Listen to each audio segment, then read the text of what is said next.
welcome to everyone who is here. And thank you so very much for making the time, because I know it is not simply or easily available to all of you who are in positions of leadership for your congregation, or to those who are perhaps responsible for keeping your eyes on many different projects and different stories that you need to follow as the representative or promoter or animator for your congregation in the area of justice, peace, and integrity of creation. So thank you for making yourselves available to join us this morning or afternoon or evening, depending on where you are.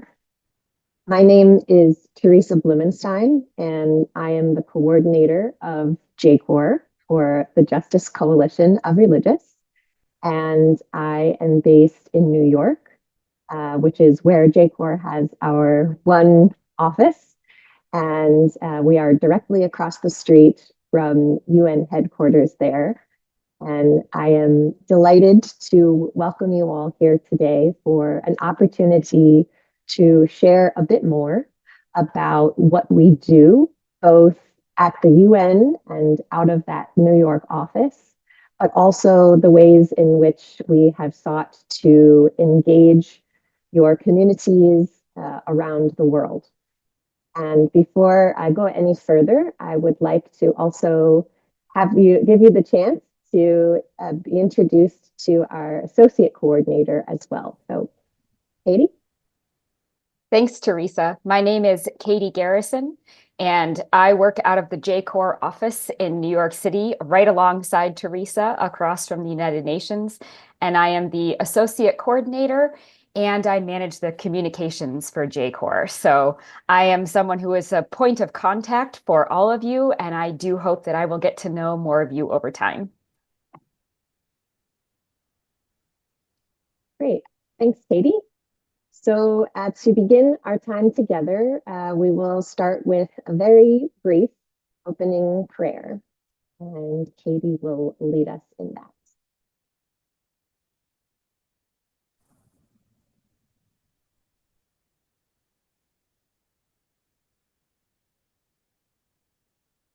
I invite you to bow your head or close your eyes or read along with us, whatever is the best reflective and centering practice for you as we join in this collective prayer together.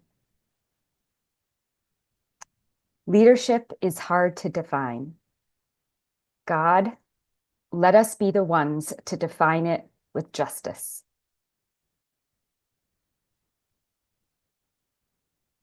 Leadership is like a handful of water. God, let us be the people to share it with those who thirst.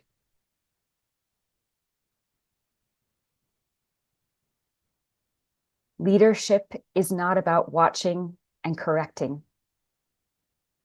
God, let us remember it is about listening and connecting.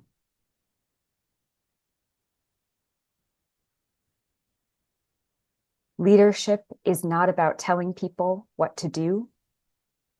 God, let us find out what people want.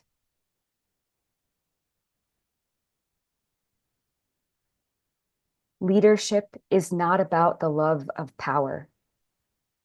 God, help us to make it more about the power of love. Let us walk in the path Christ has set, and let those who will follow.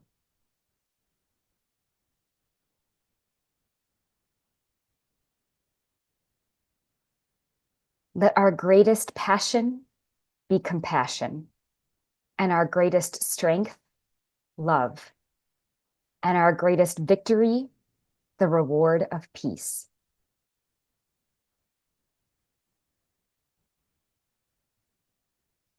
In leading, let us never fail to follow. In loving, let us never fail. Amen.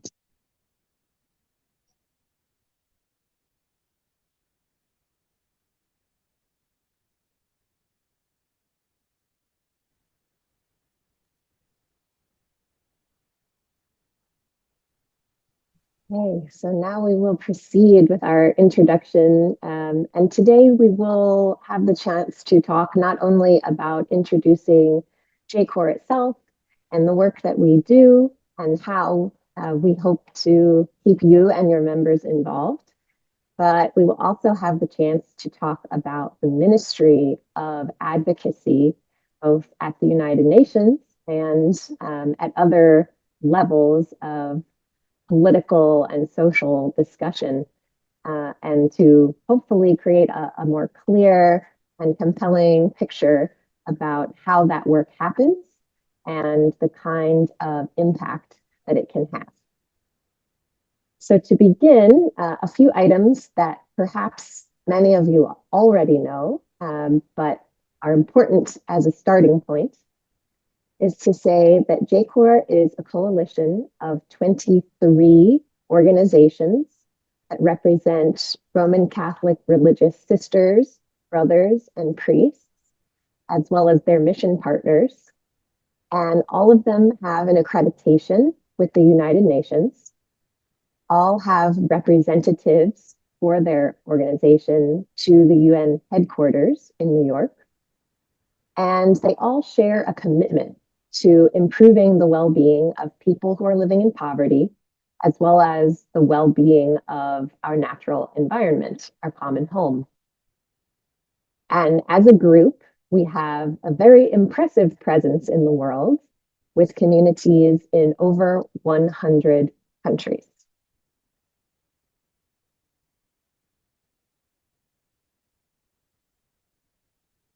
And just to give you a sense of who is among you in this community, in this coalition, you of course find your own congregation reflected there, as well as those with whom you have been united as part of the coalition.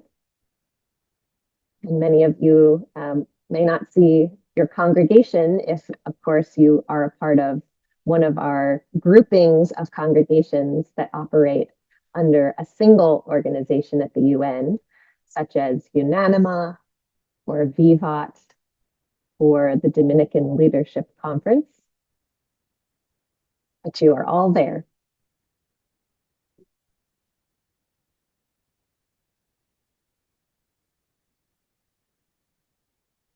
And so the binding idea and the shared mission that brings all of these congregations together is our desire to facilitate collaboration, both among the members and the partners of religious congregations who are working both at the grassroots and also at the United Nations in order to do two things. First, to build and strengthen one another's capacity to engage in advocacy. And secondly, after building that capacity, to then actually engage in that advocacy collectively. And in that case, we're advocating for social, economic, and environmental justice and peace. And we aim to do that not only at the international level, but also in regional and national fora.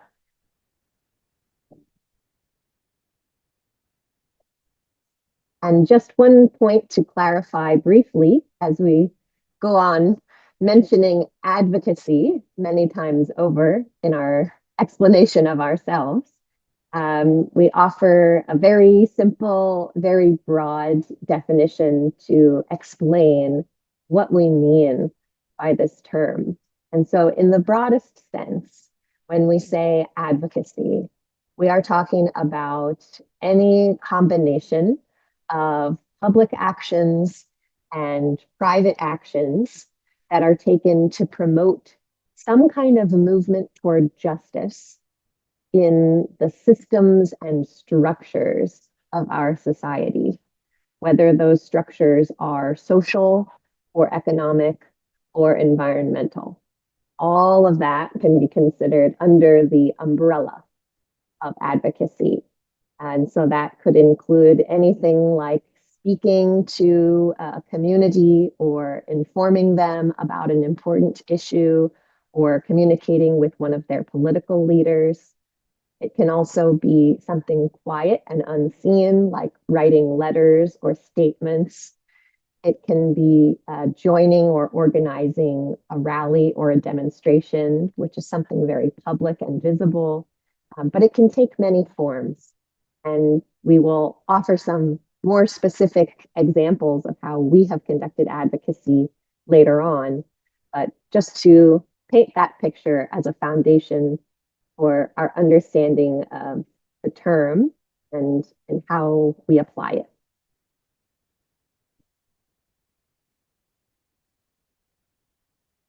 So JCoR was founded officially in the year 2017.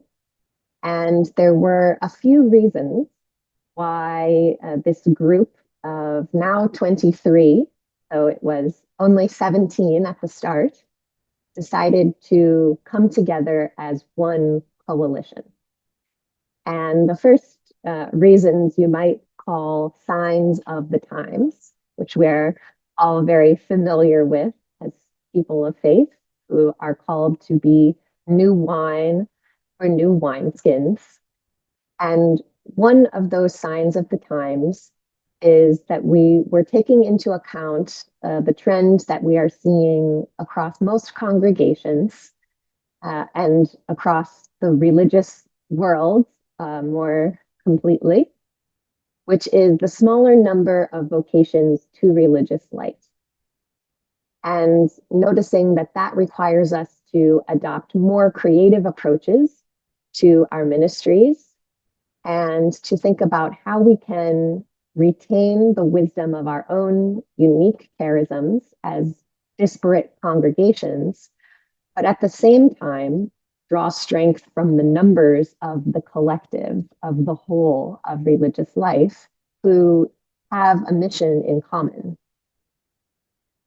And another thing we noticed in looking at this trend of smaller numbers of vocations is that it requires us to confront a question of justice that lies beneath a question of mere sustainability of our institutions. It requires us to ask of ourselves, how will the dignity of the people that we serve be upheld on the day that we ourselves can no longer be present to provide a charitable ministry that is meeting their needs? What system or what structure will fulfill their rights if we are not there to do it? And so that requires a pivot in our thinking and our approach to bringing in systemic change to all kinds of ministry. Another sign of the times that we were noting in the creation of this coalition was that political spaces, whether they are at the international level, national, or local, seem to be becoming more closed to the participation of civil society, all of us who are not members or employees of the government itself, or in some cases, those who are not leaders of corporations and major businesses. And so that means that those spaces are becoming especially closed to people who have been the most marginalized and the most vulnerable in our societies. And so in these more restricted political spaces, we see a need to speak with a more organized and unified voice so that we can use and protect the available spaces as effectively as we possibly can.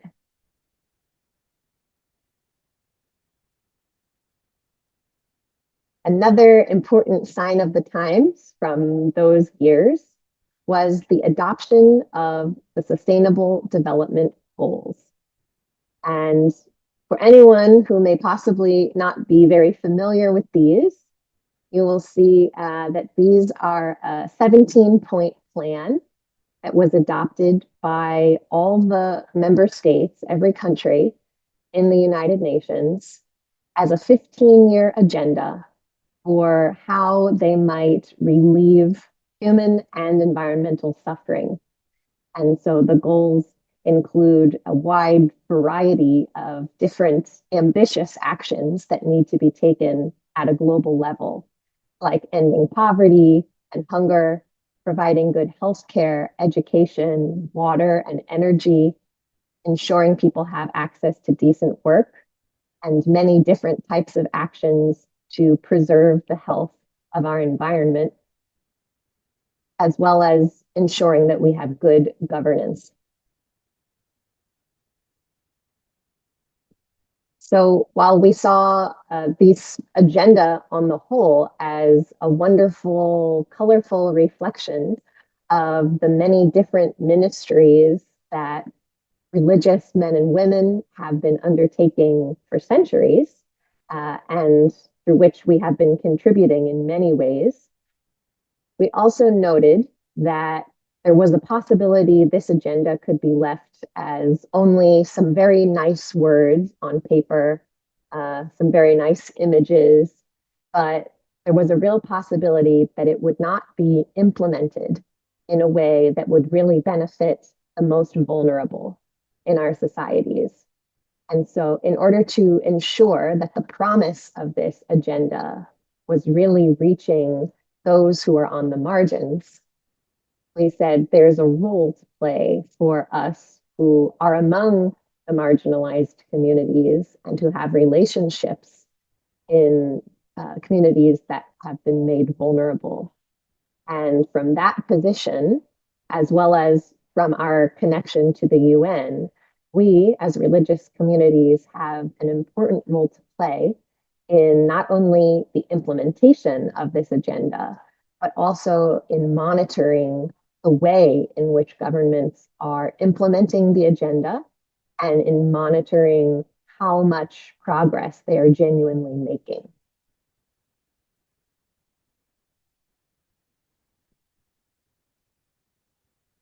So with all of those signs taken into account, the coalition of JCoR was officially launched in May of 2017.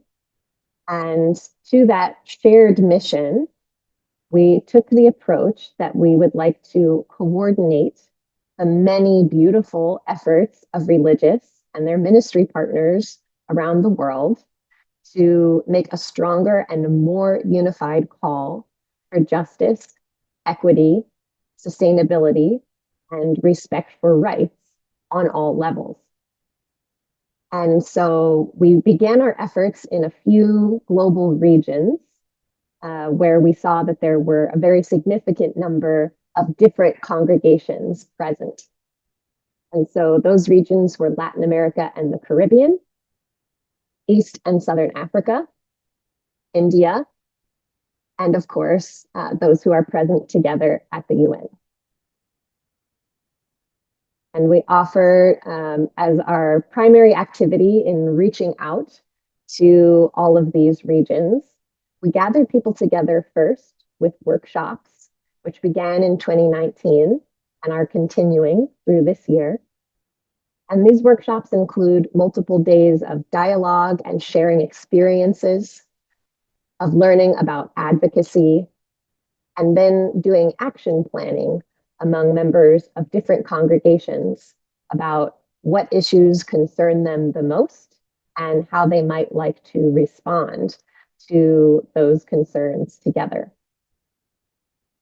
And after these initial workshops in each region, we then form a regional network for that region. And this network is supported in ongoing collaboration for the purpose of both designing and realizing their own advocacy initiatives that respond to a need that they have selected, a need that they have identified for systemic change in their region. And they receive support and additional training, which is organized on the local level by their own regional coordinator, who's part of the JCoR team. And their advocacy initiatives that are conducted in the regional or local level are then reinforced wherever possible by the advocacy that the JCoR team is doing at the UN. And participation in these workshops and networks has always been open to all Catholic religious as well as their ministry partners. So at this point, we have been able to start quite a few networks. You can take a glance at all of the different places where we have begun to organize. And I'm just going to quickly scroll through some of the images from our workshops so that you can get a sense of the body of both religious and partners who have been involved in this work already. And perhaps as we move through these images, you may see yourselves and you may see other members of your congregation as well.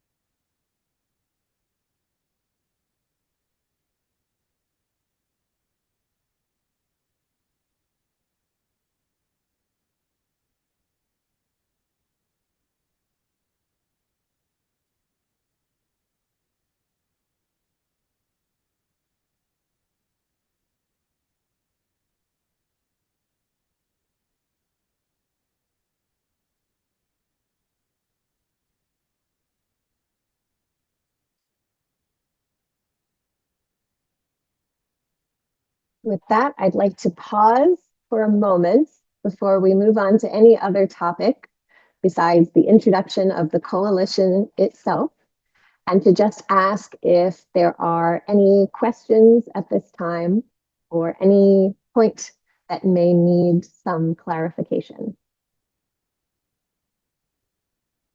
And if you do have a question, you can use the digital hand, which you may see beneath the reactions button, or if you are having trouble locating that, you are most welcome to simply raise your real hand and wave at me, and I will try to be sure to see anyone who is asking to speak.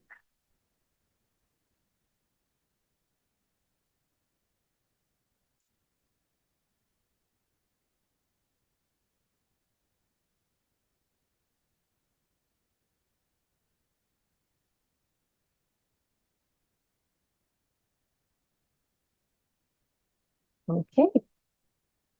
No questions now. I will take it as a good sign that your UN representatives have all been keeping you all very informed. And so this is all an old story for you. And so this hopefully now will be the point in our conversation in which maybe you will hear something new or hear something in a new way. So we will continue onward.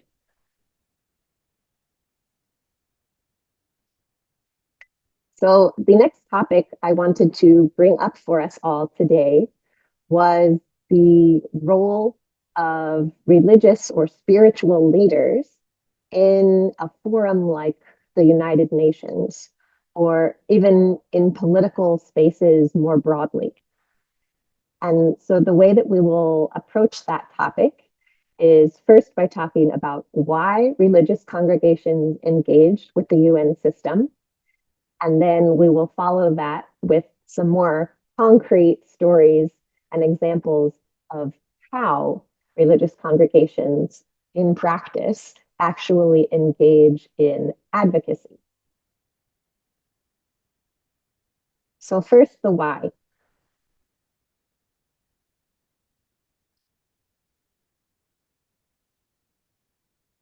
So I'm sure I will not need to go into any lengthy explanation of this slide for all of you, but just as a colorful reminder of some of our core principles of Catholic social teaching, We look to the rich body of encyclicals that have been published over the last centuries, as well as the many different authors on topics of social justice, on liberation theology, many beautiful writings from so many members of both religious communities and lay communities that have all elaborated on a common set of core principles. And so for our recollection, we remember that they include the concept of rights for workers and laborers, in general, rights and responsibilities, which all people hold, and that keep us in relationship with one another, that we're called to a special concern for the poor, in whatever form that may take, whether it is poor in terms of economics or another form of vulnerability. We're called to care for creation, which has been, of course, a great source of energy in our church for the last several years. We're called to family, community, and participation, to engage in the ways that we can connect with others in our society, both at the smallest unit and the largest unit. And of course, all of these rest on a foundation that we are called to understand and respect and protect the dignity of the human person. And that we are called to solidarity, to understand that the suffering of one is our suffering of all, and that the well-being of every single person affects the well-being of all.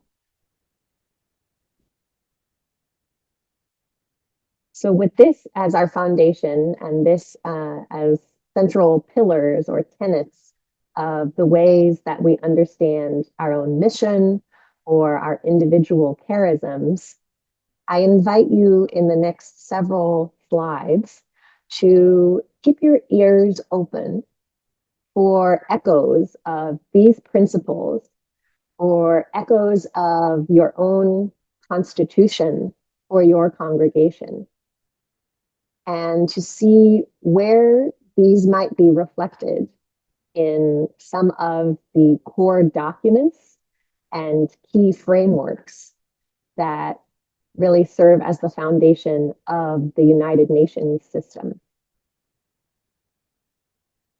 And so in looking at the UN system, an important place to begin is the Charter, which is essentially the UN's own constitution. And I've just highlighted a few points here that may be of interest to us in the Charter, given our starting point of that Catholic social teaching. It begins, "We the peoples," and that word peoples is underlined to emphasize that, in fact, it's not we the governments, not we the corporations, not we the wealthy and the powerful, but all the peoples are part of this institution. It belongs to us, and we are part of it. We are participants in it. So we, the peoples of the United Nations, are determined to save succeeding generations from the scourge of war, to reaffirm faith in the dignity and worth of the human person, to establish justice, to promote social progress and better standards of life,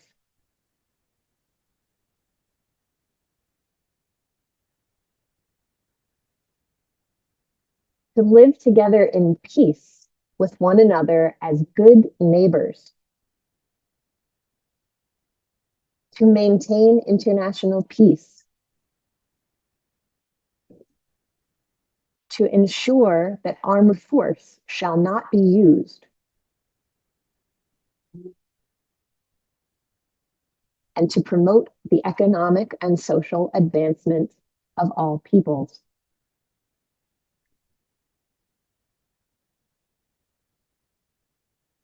we read those texts, we get the sense that there was a lot of spiritual thinking that went into the creation of that document.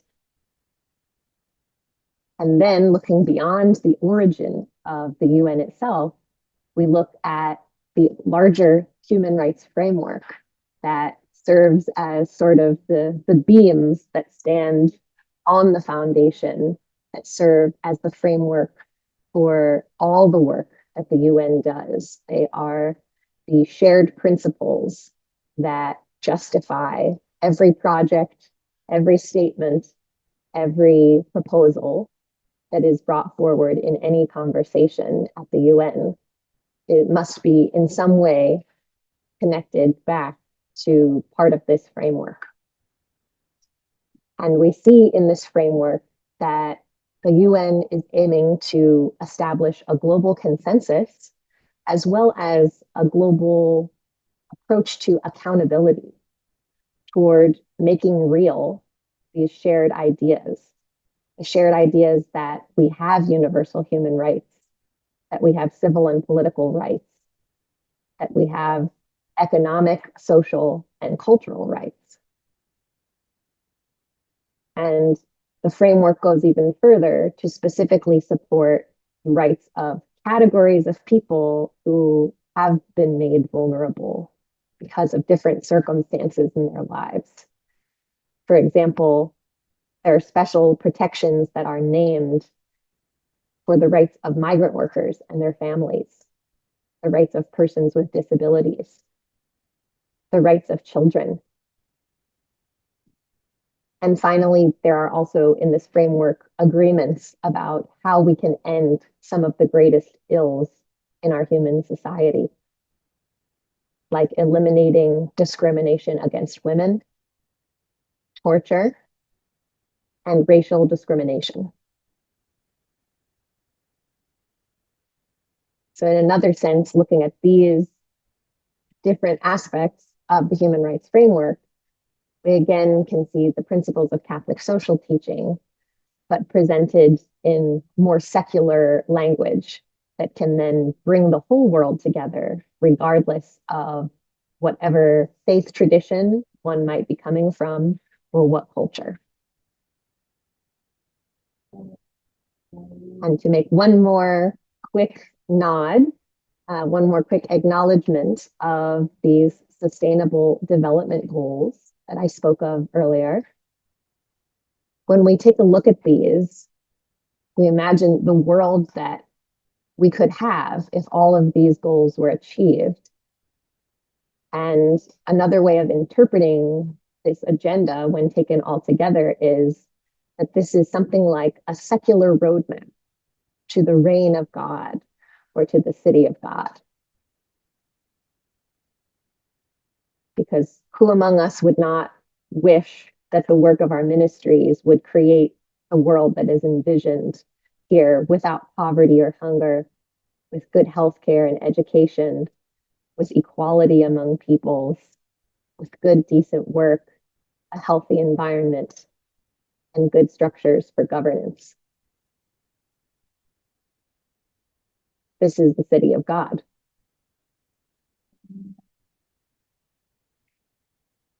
And we also see further connections in the members of our two communities, the political community and the spiritual community, who have made great efforts to acknowledge one another as partners, in a sense, in building this city of God, in building this other world.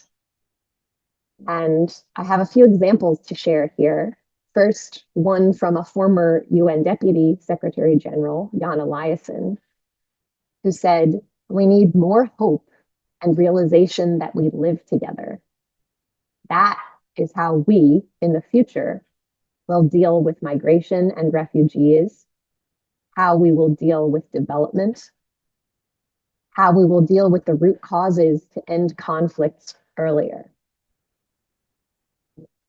And in looking back on his time as Deputy Secretary General, he said, "I hope that we would have revived Dag Hammarskjöld's tradition of highlighting the spiritual dimension of the work at the UN.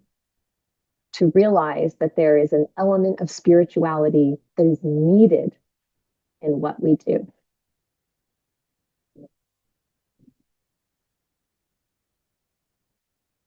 Another illuminating quotation comes from Dr. Aza Karam, who was an advisor with the UN Population Fund, who wrote with her colleague, Matt Weiner, that the UN and its agencies deal with a comprehensive range of issues affecting global communities.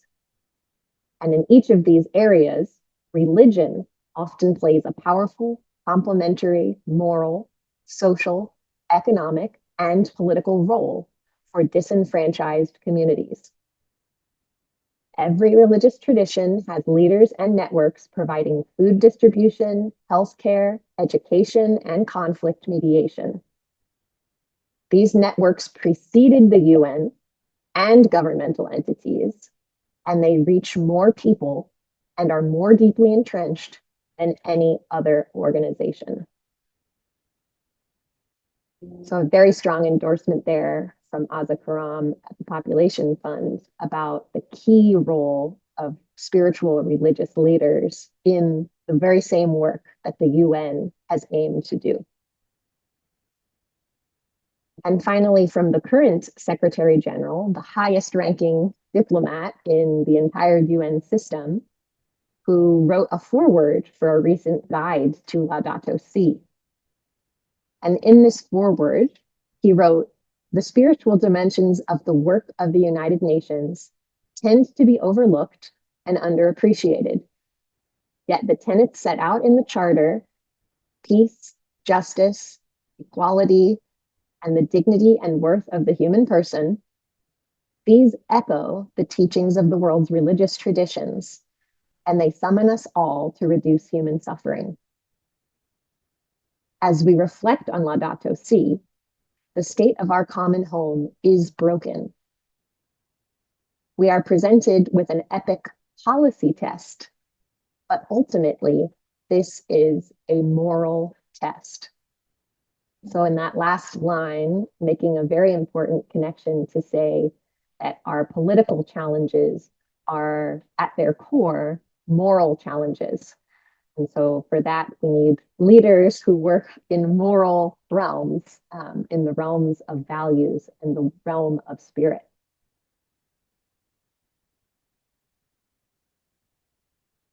Then from the other side of this equation, we also hear some of our spiritual leaders mentioning their partnership or their affection for those who are in leadership in political spaces. From Pope Francis in Evangelii Gaudium, we heard, "Politics remains a lofty vocation and one of the highest forms of charity, inasmuch as it seeks the common good. Charity is a principle not only of micro relationships with those that we know, but also of macro relationships, social, economic, and political ones. Openness to the transcendent can bring about a new political and economic mindset." So saying that a place for the spirit within political and economic conversations can help to bring change in those conversations. From Pope Benedict in Deus Caritas Est, "The Church cannot and must not remain on the sidelines in the fight for justice. She has to play her part through rational argument to reawaken the spiritual energy without which justice cannot prevail and prosper. Efforts to bring about openness of mind and will to the demands of the common good concern the Church deeply."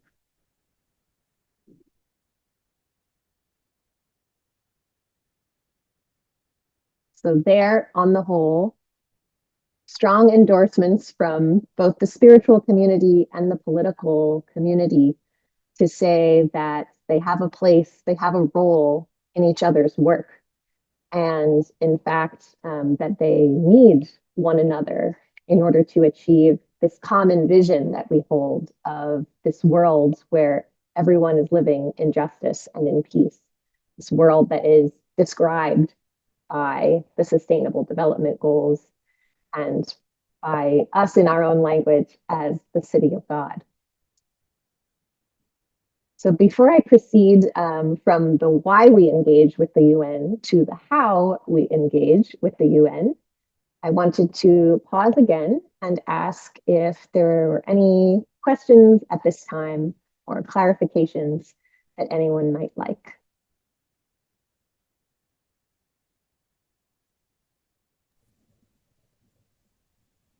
Yes, Antonio, please. Hello to everybody. I would like to, it's not a question, it's something that I am finding as I go around, no? And just a sharing to see if you also find this or not, no? I find that some, we can say, some of our members of our congregation or even a laity, which have a reaction against everything related with United Nations. And United Nations, in fact, some people, they are seeing it as very much attached to United States of America and all the policies of United States of America. Of course, it is not true, or I think the independence is there, but that's this is we can say a feeling that I think it is going around, and many of our members, they are really feeling it. Sometimes it's not that easy to talk about UN and our commitment in UN. That's why when you were talking about why, I don't know, I have the feeling that we need something when we present our work, we need to present it in such a way that also those who are not convinced, and they might see that it might be beneficial. And especially because in this moment, all these, well, I do not know if I should enter in politics, but I mean, Trump is creating a lot of movements, you know, and then reactions against and so on. So all these sometimes, you know, also affects especially those who are working the way we present ourselves. If we say, no, I am, for example, Claricians working at United Nations, what are you doing there? You know, what is it? What are you supporting there or whatever? Yes, it's just a sharing, but at least a feeling that I have found. And I think it's interesting to be aware of the feelings that are in our areas, no, and those that we find in when we go to the people. Thank you. Thank you, Antonio. And I am sure every person in this room probably has had that experience at some time, if not frequently. And so thank you for reminding me to raise an important point, which is to say that though I have highlighted, you know, all of the best intentions of the UN system in this presentation, it's important for us always to acknowledge, of course, that like all human institutions, the UN often does not achieve its finest intentions. And historically, it has done harm, even in the attempt to do good. And as you mentioned, it has flaws in the way that it is governed, that some countries have undue influence over decisions that are made by the whole. And these are all flaws that I think we can and we should acknowledge as frequently and as openly as possible, in the same way that I would hope we would openly acknowledge what we see as the flaws in our own church institutions, so that with loving critique, hopefully we can use our voices and our power as members of the body to help move the institution into a state of greater health and to put it in a better position to really achieve the fine ideals that it has set out as a goal for itself. But at that same time, another tactic or strategy that I think can be very important in terms of helping to explain why we would be connected or associated with this institution for those who have a very negative relationship with the UN, and people do, and for very good reasons. I would try to introduce people more and more to elements or components of the UN system that are beyond the Security Council, because that is the part of the UN that tends to get, I think, 80% of media coverage, maybe 90% of media coverage. And that is one of the least democratic, most kind of politically imbalanced parts of the UN system. And it deals with only the smallest, one small part of the many concerns that are within the UN Charter and within that work of sustainable development. And so if we can educate and raise awareness more about the other types of work that the UN system is aiming to do, and because those other parts are really very well connected to our ministries and our concerns, but unfortunately, they're rarely spoken about by media, and they're just not very well known by people who do not have the opportunity to visit the UN or to learn about the system in detail.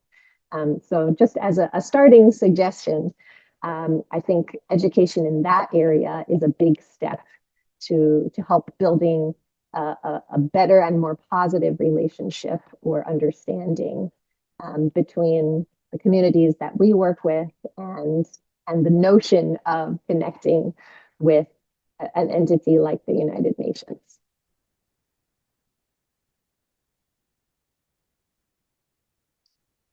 Yes, Ethel. I was wondering if the slides would be available to us. Yes, definitely. We will be very happy to share these slides, and Katie is putting in the chat box now our website. We will have a page there that will include all of the resources that we mentioned today, and that will also include the slides, which we will share both in English and in Spanish. So you will have whichever version you will find most helpful, or both. And we'll be happy to share that with you.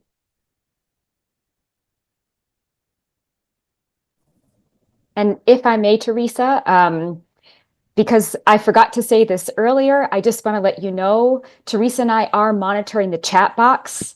And so if you have any questions throughout and you're feeling a little bit reticent or shy in terms of raising your hand or speaking up in front of the group, or if you're having trouble finding the reaction button to raise your hand, or if you're like me, and when a question comes to your mind, it can sometimes be hard to hold on to that, or you might forget it before we get to a pause to be able to answer questions.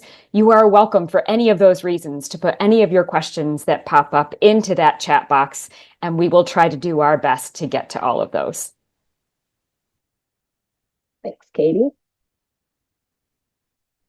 Okay, so we will move along then from why we engage with the UN system to the practical aspect of how we engage with the system.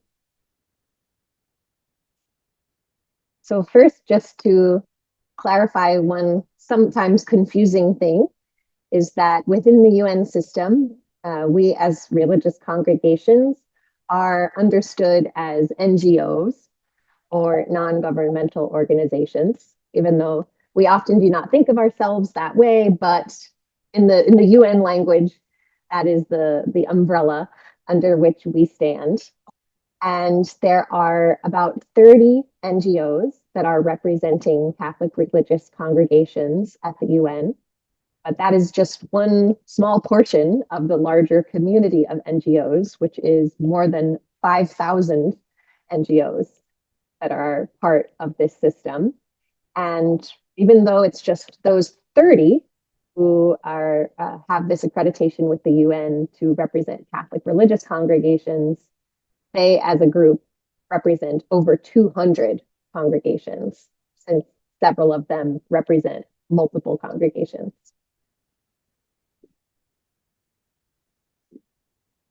And over the decades of presence of religious congregations at the UN, we have developed, I would say, a fairly positive reputation for the particular quality of our voice that we bring into conversations that happen at the UN. One is that our voice is known to be expert because we are bringing insights that are gleaned from the work of our members who have been ministering to the most vulnerable and the most excluded populations. We're known to be impartial because congregations mostly span many nations and do not have a particular national identity. Our voice is known to be a credible one because, of course, through vows of religious life, you are recognized as being people who practice the values that you preach, and that you, in fact, live lives that are aligned with human dignity and care for creation, and that you live these values with great intentionality and great dedication to service.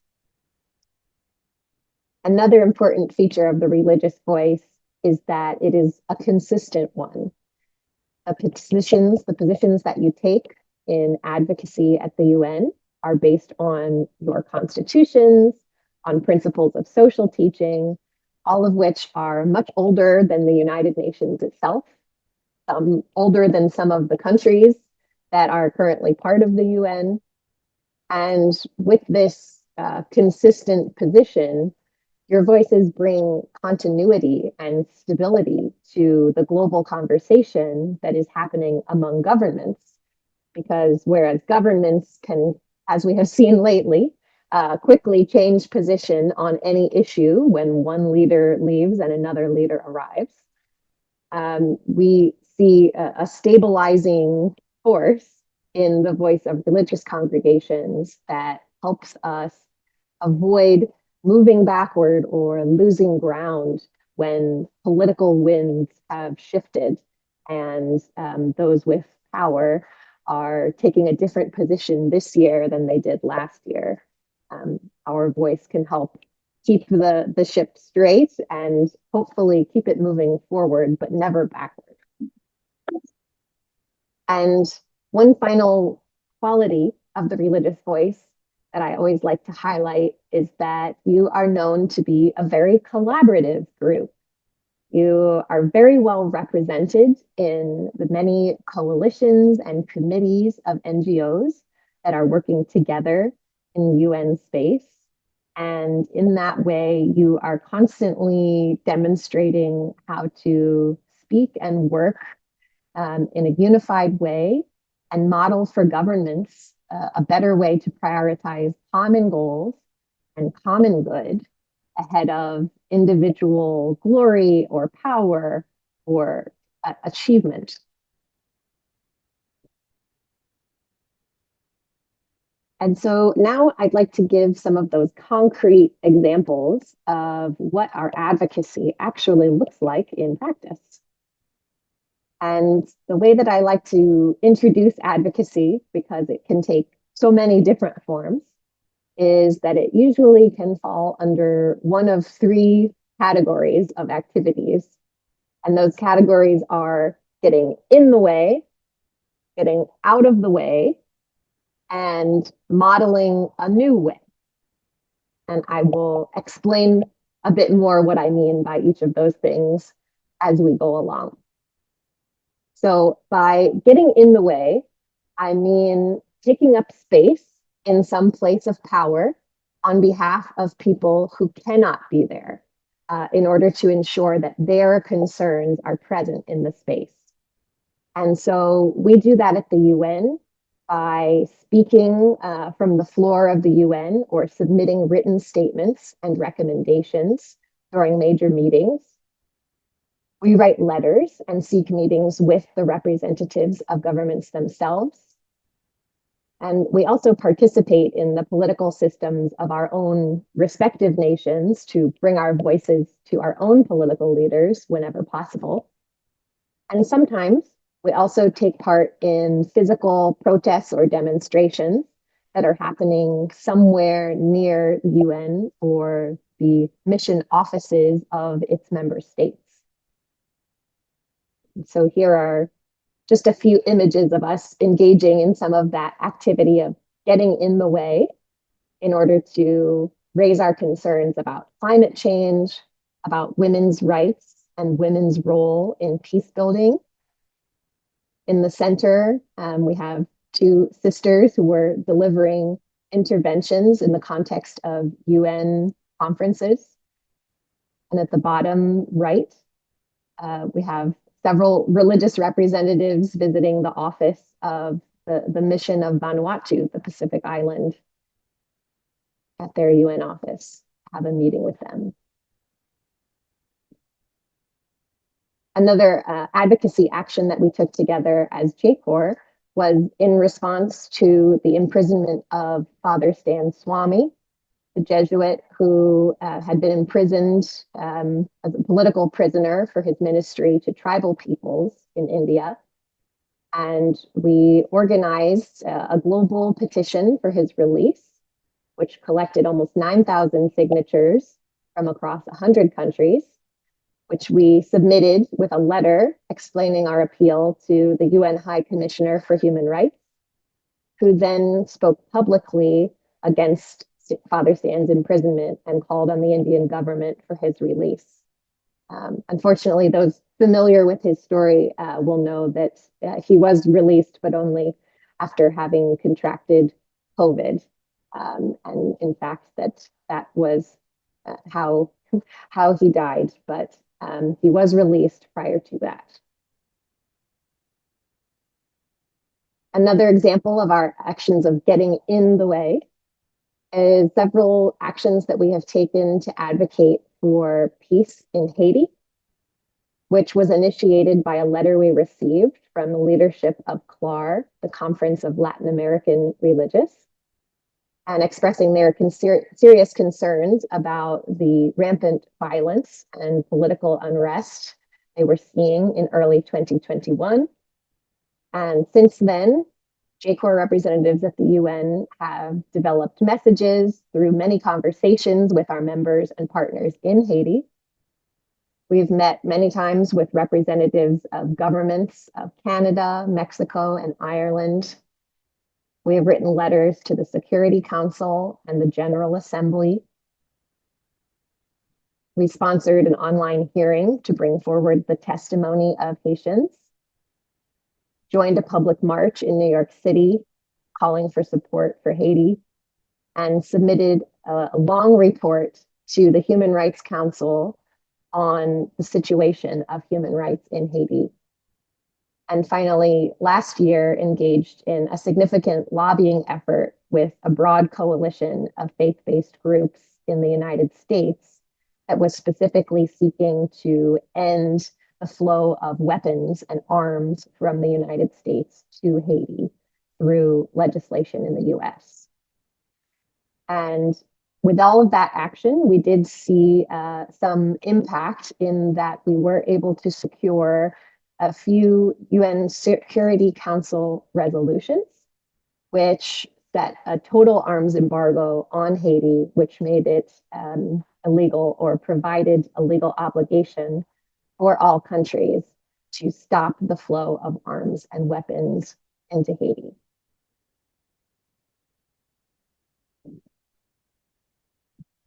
Another way we get in the way is by submitting reports to the Human Rights Council on the situation or the status of human rights in a given country, because every country undergoes a review every 4 years.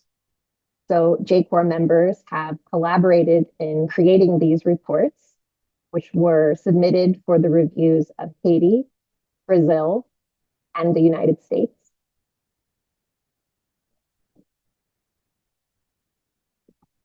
Okay, and then our second category of advocacy activities is getting out of the way. And so that involves making space or giving up space that we have within places of power and handing it over to those who face greater barriers to speak for themselves, to assert their own voices and deliver their own perspectives and experiences. So with getting in the way, we were speaking on behalf of others. With getting out of the way, we are creating space for people who have been marginalized to speak for themselves. So whenever possible, this form is better than the first. And some examples of how we can get out of the way is by organizing events and opportunities for those who have been marginalized to speak at the UN itself. We can provide financial or technological support and training that will allow those who are in more remote or vulnerable communities to participate in UN meetings. We can collect the testimony of groups that have been marginalized and submit it to a UN process through the channels that we have as groups that have accreditation. We can also ensure that we are good communicators, that when the UN does issue kind of an open call for anyone to submit ideas, which they sometimes do, we can be sure that we are communicating that invitation to those who are in marginalized groups to know that they have this opportunity to express their concerns and to share their ideas. And finally, when groups who have been made vulnerable or marginalized are organizing themselves and they are taking action and they are issuing a public statement, we can also use the communication channels that we have to help amplify that work that they are already doing. We can help bring their statements and their voices to more spaces through the networks and connections, the newsletters, the other platforms that we already have, that we are already operating. So a few examples of that are in the top left, a publication that highlighted the testimony of people who had experienced homelessness or housing insecurity. And in the bottom right, an event that we sponsored at the UN as part of the Conference on Gender Equality. And in that, we had a panel of speakers who were all women representing different Indigenous communities from different parts of the world. So they were each able to highlight their own experiences and ideas. And those three smaller images are again from the hearing that we offered for Haitian voices to be brought to the global level. Another place we get out of the way is by bringing members of Indigenous communities from Latin America to participate in the annual Permanent Forum on Indigenous Issues, and often helping to facilitate their participation by providing translation and local logistical support while they are in New York. And another program we offer that brings more and more voices from our corners of Earth into UN headquarters is a training program that we offer for the high-level political forum on sustainable development, which is the annual forum that reviews progress toward achieving those sustainable development goals. And this program is 7 months of virtual training that is offered to members of congregations and their partners who are all over the world. And it supports their participation in whatever civil society review is happening in their own country. It helps to connect them with other civil society groups who are reviewing SDG progress. And we also offer a space for them to share their reflections, their critiques, their good practices related to the SDGs in a forum just after the high-level political forum. And we've also successfully been able to have 2 of our participants delivering oral statements inside the UN during the forum. They were each the speaker who got to speak on behalf of their entire nation's civil society during the UN conference, which is pretty fabulous and very exciting. And the final category of advocacy is modeling a new way, which is essentially to say, making sure that our behavior aligns with the values and the rights that we are promoting, and then to modify our behavior as needed to ensure that wherever we might be working against ourselves, that we can correct that so that everything we do, everything we buy, everything we throw away as trash, the decisions we make about traveling and how often to travel, where we have invested the money of our institution or whose money we accept as an institution, how we communicate or how we use media, and how willing we are to work with others for a common goal instead of focusing only on our own projects and working in isolation. All of these areas of our life and work need constant assessment. And ideally, as we assess, we make adjustments so that we can set a good example and demonstrate to political leaders that, in fact, we can take responsibility for harms we have created in the past, and we can collaborate genuinely for the common good, and we can make institutional changes in favor of justice. And the reason that this is not simply just good behavior, but in fact advocacy, is because we are frequently called upon in the context of a UN meeting or a UN conference that we are asked to give good practices. And so it's through this constant evaluation and modifying our own behavior and changing the way that we conduct ministry, this offers us good examples to offer in those conversations. And it's also very helpful to us when we are met with an attitude from a government leader who says, oh, yes, you have very nice, lovely ideas, and wouldn't it be nice if that were possible, but you just don't understand that that's really not possible. It's kind of just a fantasy. And so by actually living these different types of actions, by upholding human rights in the way that we conduct ministry and ensuring that all of our behaviors and actions are aligned with our values, we can then respond to that attitude from a political leader to say, oh, no, it's not a fantasy. And in fact, we're already doing it. And let us show you how we're doing it and maybe work with you to see how we can make it a policy of the whole country. And so it's really the best, strongest response to someone saying, oh, this new world that you believe in, it's a total fantasy. We can say, no, it's not a fantasy. It's feasible. And we know because we're already doing it. And so that is where this modeling the good behavior, modeling a new way or a new world becomes very key in advocacy.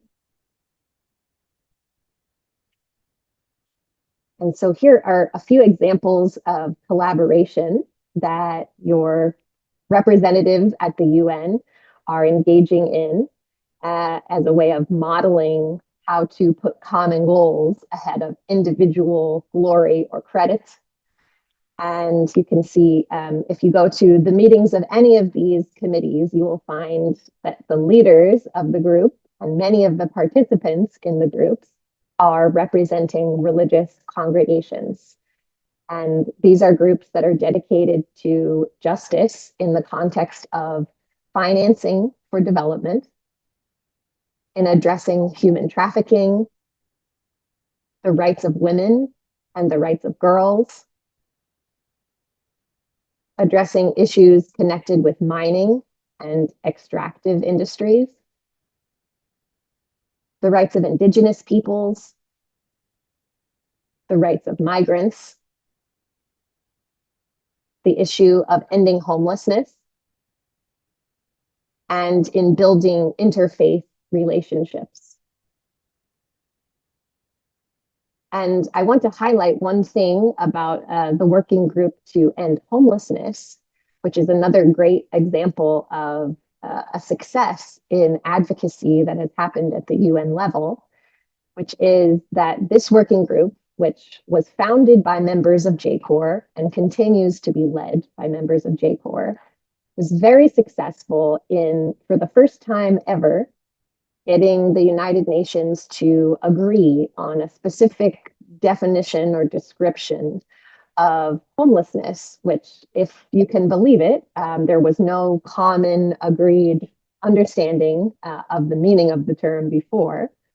And that made it impossible to measure and impossible to discuss and impossible to make plans for how to reduce and eventually end homelessness. And so this group very successfully pushed several government entities to come together, agree on a common description of homelessness, and to make it a key central theme of one of the major annual UN conferences, which it had never been before. So this was a very significant impact in the world of UN process that was achieved by one of our, well, several of our members who were working together with secular organizations and other faith-based organizations. And a final example of modeling a new way is that when we submit our written statements to different UN conferences, we frequently include specific mention of good practices that are being employed by our members in different parts of the world.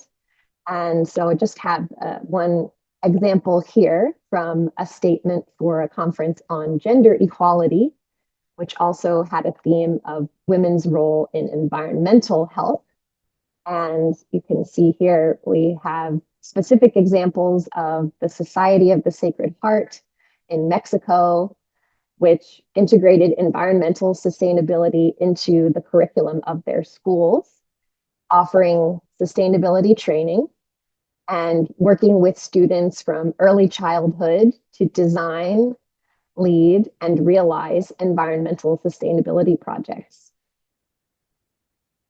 And they also were working in one municipality to facilitate a forest fire safety training for women and girls in a women-led program called Farmacia Viviente.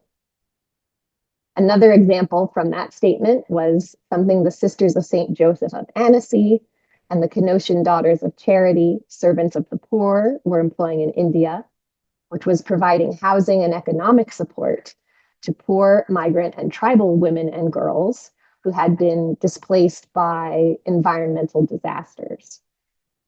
So just a few examples, but this is a common feature of all our written statements that we submit to the UN as a way of showing the good examples that are being set by our members all around the world.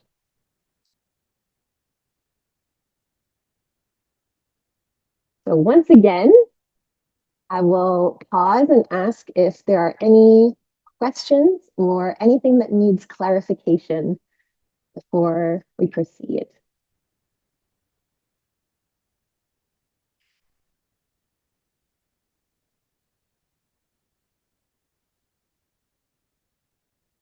Yes, Maricruz. Thank you, Teresa. About the NGOs, which is the difference between a working group and a committee.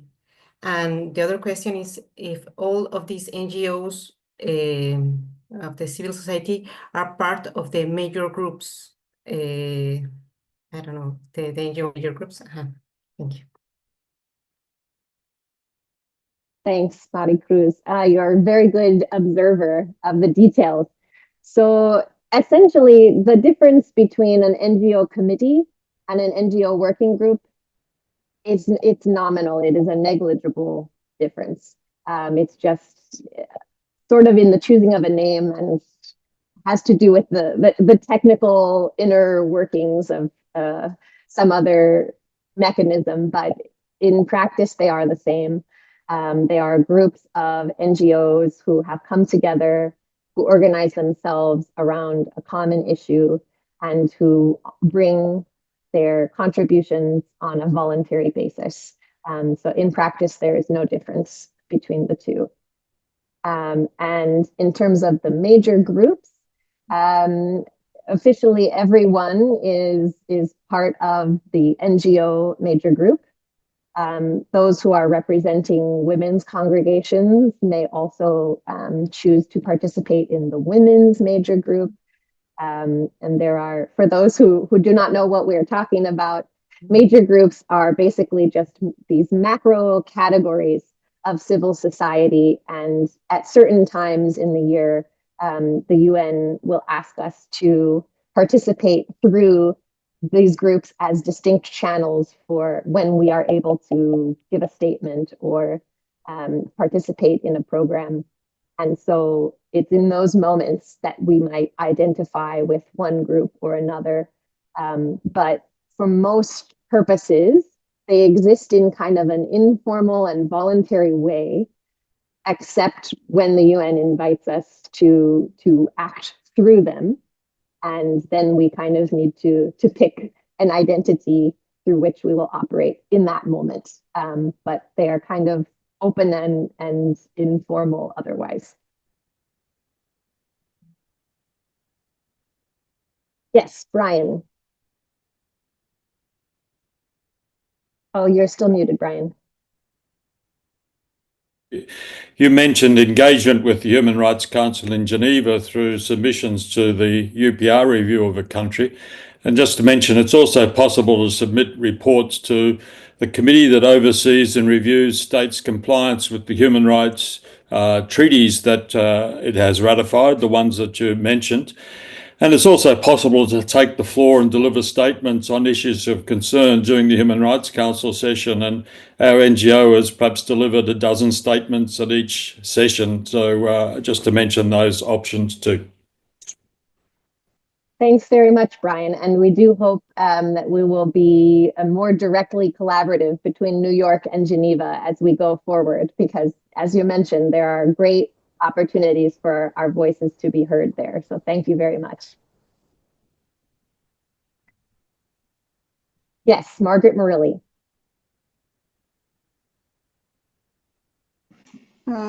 Yes, I just wanted to make a comment on what one of us shared, that most of our congregations really don't have a very good image of the UN. But I also want to mention that we do, as congregations, we do a lot of work. We partner a lot with the UN. And so our work is part of this UN. I just realized that in some of the places we work as my congregation, and especially in Africa, we either work directly or indirectly with the UN. I want to give an example of serving in a very poor informal settlement in Kibera in Nairobi, Kenya, where really if the UN was not there, we would not have gone ahead with the serving those very poor children. The UN came in a very different forms. The World Health Organization, the UNICEF giving funds for those children to be able to feed and learn, the World Food Program, And also, I've worked with the Jesuit Refugee Service, which is directly under the UNHCR, the United Nations High Commissioner for Refugees, helping to resettle the refugees in different countries, but also supporting so many refugee camps, like in Kenya, Kakuma camp, the very big camps with the thousands of, and yet there are religious working with them. So that is a real direct, and that is some of the works that we need to tell our members. We are working with them, and they are doing their part, but the small little things that make it very hard for members to believe to be very negative. So we are working with the UN directly or indirectly, and in many, many, many ways, in education, in health, in many different parts. Thank you so much. Great points. Thank you, Margaret. So we will now go into our last little bit of input, which is a bit of the practical, what do we take from here, and what might we hope for from you as leaders of your congregations, or as leaders in JPIC for your congregations.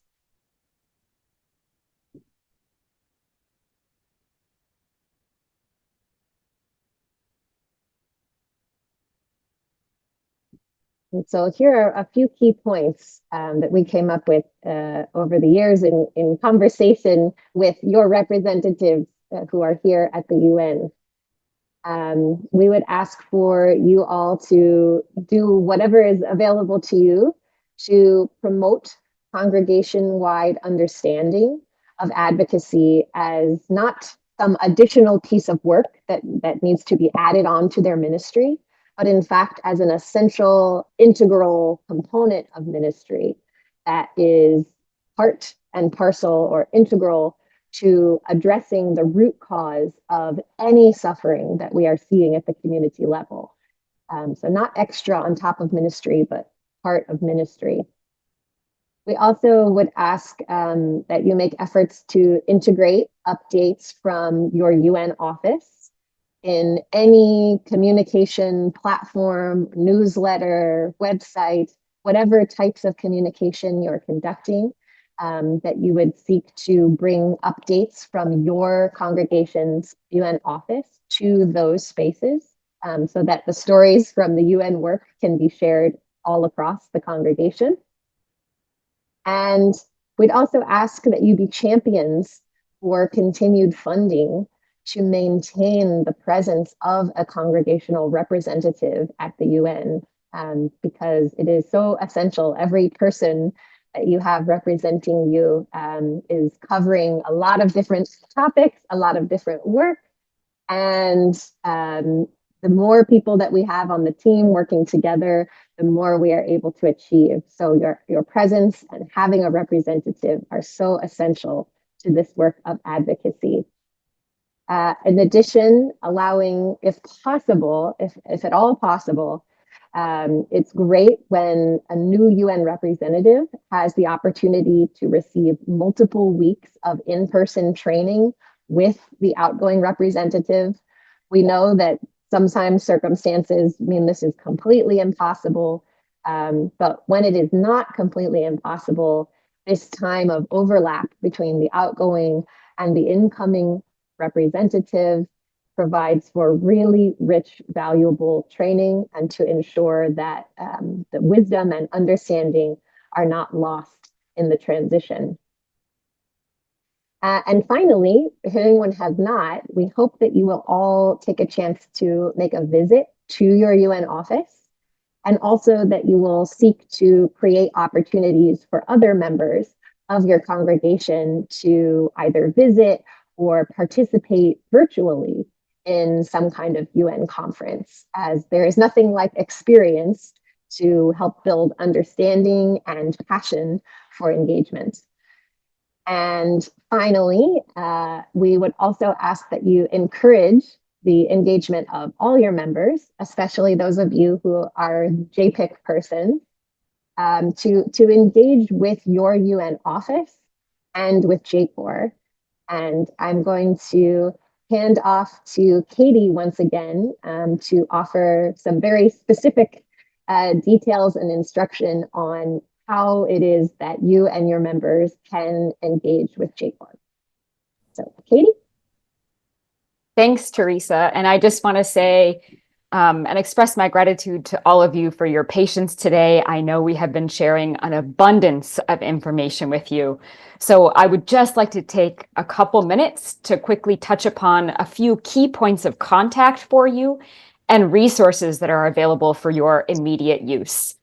Links to everything that I'm going to be talking about, you will be able to find on that website that we already shared. You're going to be able to find the recording of this call. You're going to be able to find the slides from this presentation, and you will be able to find all the resources and points of contact that I'm about to talk about. So again, that link is already in the chat box. Teresa, maybe you can go ahead and copy and paste that again so that people don't have to scroll through to find that. So the first point of contact that we want to highlight for you is the representative in your congregation's UN office. These individuals who serve in these spaces are a fantastic source of knowledge and wisdom, and they are excellent at being able to help facilitate your participation in a lot of the work that we do.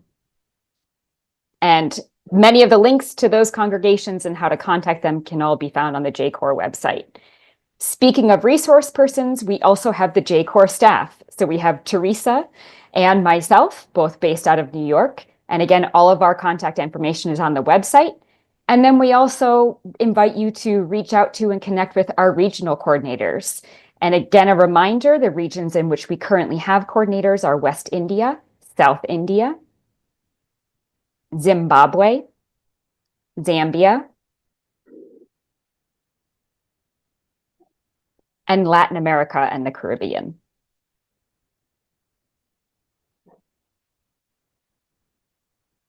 As previously mentioned, we invite and encourage all of you to spend a bit of time visiting and perusing the breadth of information that we have available to you on the JCoR website. This is a space where you can learn more about who we are and our mission. I know it's hard to believe there's even more to learn after today, but there is. There's also a place where you can connect with, again, our staff and the staff of each of your member congregations that represent you here at the UN. And there's also a repository of free resources that are available to you in this space. There's information on upcoming events, recordings from past events, education sessions, background information and key terms to understand how to engage with the UN, guides on how to participate in United Nations conferences, copies of all of the joint statements that JCoR has submitted to different UN conferences. And we try to make as many of these resources as possible available in our core operating languages of English, Spanish, French, and Portuguese. We also encourage you, when you visit our website, there will be a pop-up window that invites you to subscribe to our monthly bulletin. That bulletin is an e-newsletter that will come to your email inbox. It is the most comprehensive resource that we offer, detailing JCoR's events at the United Nations and events at the regional levels, as well as invitations for you to participate in calls to action and UN conferences and fora. You can also join one of our WhatsApp groups. Each of these WhatsApp groups have been formed to facilitate continued collaboration following one of JCoR's regional workshops in person. These WhatsApp groups are spaces where JCoR shares calls to action and resources that we produce. It's also a space where we announce upcoming events and where local communities coordinate advocacy activities and encourage participation in local level events. We, of course, invite you to follow us and interact with us on social media. We have a presence on Facebook, on YouTube, and on LinkedIn. We encourage you to check us out in these spaces and tag us in your posts. We love sharing about the work that you're doing as well. It's a mutually beneficial and reciprocal space. And as Teresa spoke about earlier, we have a program we are currently offering, a digital delegates training program for participation in the high-level political forum. We already held the first session of this in January. However, it is not too late to join. If you or any of your network members are one of the countries that will be producing a voluntary national review for the high-level political forum this July, we invite you to participate. The next session is on the 17th of February. If you miss the first session, that's okay. We already have the recording available on our website so that you can catch up before that second call. And then another key resource that we offer are what we refer to as our UN conference guides. These are kind of like toolkits that we produce in English, Spanish, French, and Portuguese. And we produce these in advance of some key UN conferences in which JCoR's member congregations participate. These are conferences addressing major topics from social inequalities to gender equality to rights of Indigenous peoples, the topic of climate change, and of course, the Sustainable Development Goals. Each of these guides provides basic background information on that specific conference or fora, as well as some definitions for key terminology as a capacity building tool to help enable everyone to be able to fully participate and understand and engage with the discussions that are taking place. They also contain vital conference details, times, dates, locations, links to where you can watch proceedings online. They include event recommendations, specifically for events that are being co-sponsored and co-hosted by religious organizations and our faith community within the United Nations. It includes social media recommendations. And finally, it also usually includes some sort of call to action, a way for participants, whether they're in person or online, to be able to directly speak into or sign on to statements addressing that particular conference or fora. And finally, I would like to call your attention to and invite all of you to participate in a monthly virtual gathering that we hold called Global Community Hour. This is a space where we invite everyone from our global community to join us in a spiritual space of collective prayer, as well as a space where we provide updates from both the UN offices and our regional coordinators.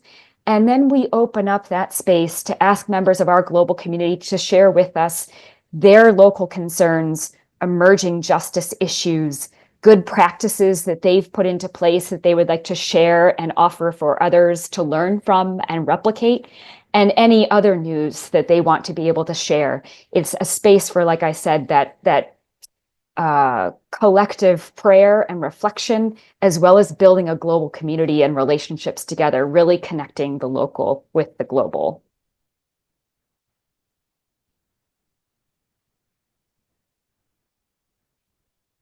And again, before we open it up for comments and questions, that link that we put in the chat box to the JCoR page that is specific for the event that we're holding today will have links to all of those items. I know I went through them pretty quickly, so we encourage you to, again, visit that link when you do have time and look into some of these resources in more depth. Are there any questions or comments?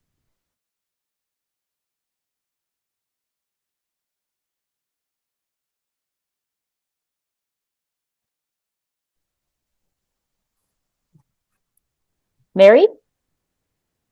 Thank you. This has been excellent, and the resources are so rich. I'm very grateful.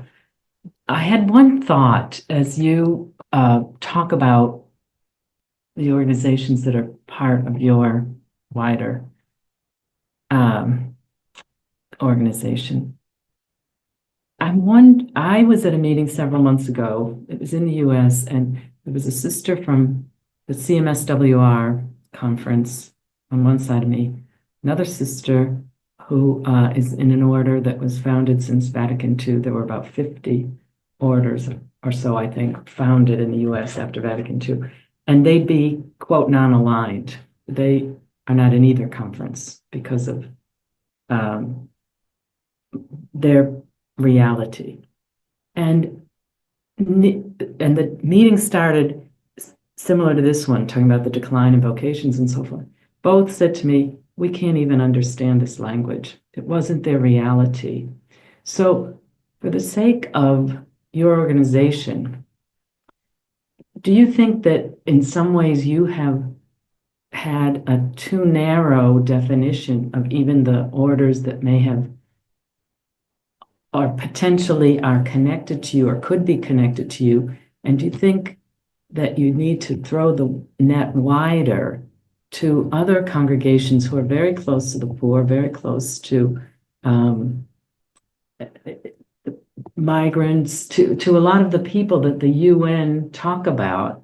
And so I'm just posing this because I think this work is so essential, and there are some great religious who are not necessarily connected to any conferences in their nation for lots of reasons, and how to get the word to them because of the great work they do, and to hear their voice too, I think is essential. So I just offer that as something to think about. Thank you, Mary. And in fact, I think we quite agreed when we were first launching or forming the coalition. We made the decision that when we have regional workshops and when we offer online programming that is available kind of and relevant globally, that those programs and that all of our resources would always be open to any member of any religious congregation. So you do not need to have a UN representative. You do not need to have an NGO presence at the United Nations. And for exactly that reason that you raised, Mary, that there are so many local congregations, diocesan congregations, those who are non-affiliated in various ways, as you mentioned, who also are sharing in part of the global religious community. And who are part of this same mission and whose work very much reflects a movement toward this new world that we are trying to convince our political leaders is possible and to guide them toward it.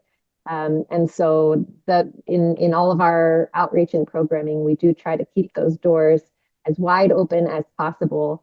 And while sometimes we struggle to make initial connections more with those who aren't maybe connected to a national conference or to something like UISG and USG, we certainly have opportunity and openness to the participation of all.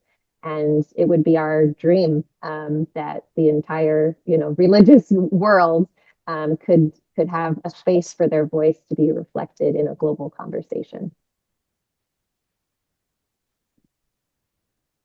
Matthew. Thank you, Teresa and Katie, for this beautiful presentation, and also your wonderful presence of religious at the UN.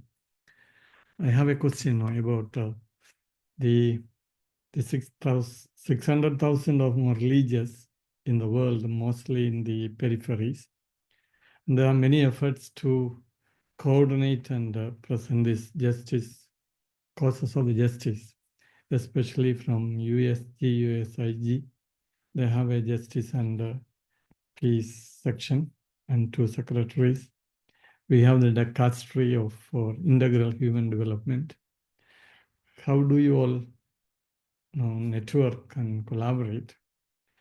In my congregation, we are clericians. I feel initially this communication overload from the UN presence, justice and peace, and we are trying to channelize, because you think of if a religious on the ground, they get tens of internet and invitations that get just blocked. Maybe we need a greater collaboration, and so that there will be real action through these hundreds of religions all around the world. Any thoughts? And I personally feel that there is need for greater collaboration. I would agree with that too, Matthew. And the idea of making things more efficient and having kind of a central place where any congregation could send input for a common statement.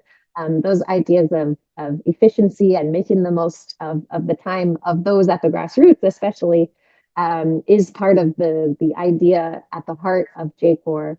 But I also agree that even as JCoR, we are always seeking to collaborate more and more with some of those larger structures that you mentioned, like the JPIC Commission through UISG, USG, like pre-existing national conferences of religious. And we are working little by little to create more and more opportunities to have joint programs and to even be involved in planning conversations with some of those bigger structures so that hopefully we can make everyone feel less overwhelmed and more united and hopefully to have a stronger voice as a result.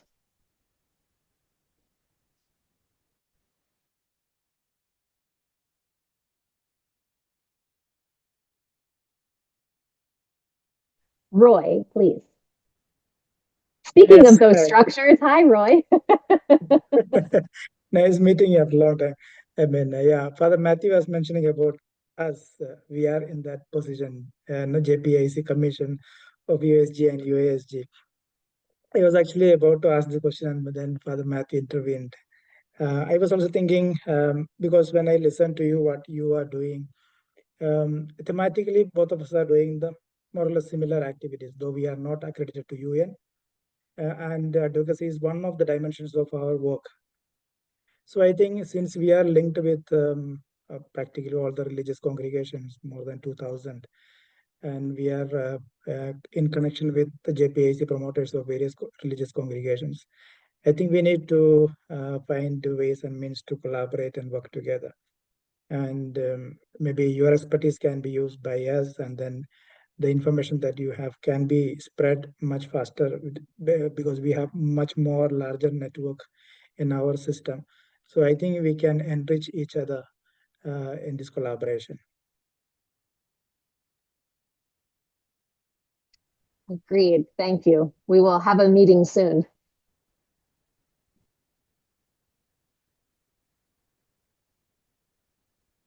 Okay, I know we have gone over our planned time, but is there any last important question or clarification that anyone needs before we part ways today?